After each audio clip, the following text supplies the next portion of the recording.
ஒரு ஊர்ல ஒரு விவசாயி இருந்தாரு.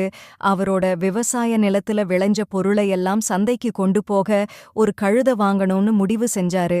அதனால சந்தைக்கு போயிட்டு ஒரு நல்ல கழுதைய வேலை கொடுத்து வாங்குனாரு. காட்டு வழியா அவரு தன்னோட வீட்டுக்கு நடந்து போறப்ப 3 திருடங்க அந்த விவசாயிய பார்த்தாங்க. ஆனா அந்த நாட்டாண்ட ராஜா ரொம்ப கண்டிப்பா இருந்தாரு. திருடர்கள் எல்லாருக்கும் ரொம்ப பெரிய தண்டனை கொடுத்தாரு.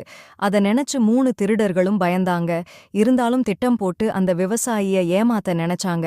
அப்பதான் கழுதை திருடு போனத ராஜா கிட்ட போய் அந்த விவசாயி சொல்ல மாட்டாரு. நமக்கும் எந்த பிரச்சனையும் இல்லைன்னு நினைச்சாங்க. வெயில் ரொம்ப இருந்ததால ஒரு மரத்தடியில படுத்து ஓய்வெடுக்க ஆரம்பிச்சாரு. அப்ப ஒரு திருடன் அவர் கூடவே ஓய்வெடுக்கிற மாதிரி நடிச்சான். அத கேட்ட விவசாயி அத நம்பாம சிரிச்சிட்டு விட்டுட்டாரு. கொஞ்ச நேரத்துல தூங்க ஆரம்பிச்சாரு அந்த விவசாயி. அப்ப ஒரு திருடன் அவர் கூடவே ஓய்வெடுக்கிற மாதிரி நடிச்சான். அப்படியே விவசாயி கிட்ட கொஞ்சம் பேசும் கொடுத்தான். இந்த காட்டுல மிருகங்கள் மாதிரி ஊருமாறுற ராட்சசன் இருக்கானாம்.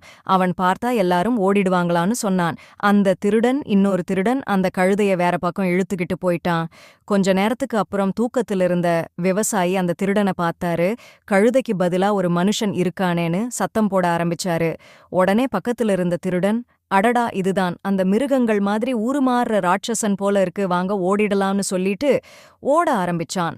விவசாயியும் வேற பக்கம் ஓட ஆரம்பிச்சாரு. விவசாயி போனதுக்கு அப்புறமா தங்களோட புத்திசாலித்தனத்தால விவசாயிய ஏமாத்துன 3 திருடர்களும் அந்த கழுதைய சந்தையில வித்து பாகம் பிரிச்சுக்கிட்டாங்க. இந்த கதையிலிருந்து என்ன தெரியுதுன்னா, யார் சொல்றதையும் உடனே நம்பிவிடக்கூடாது.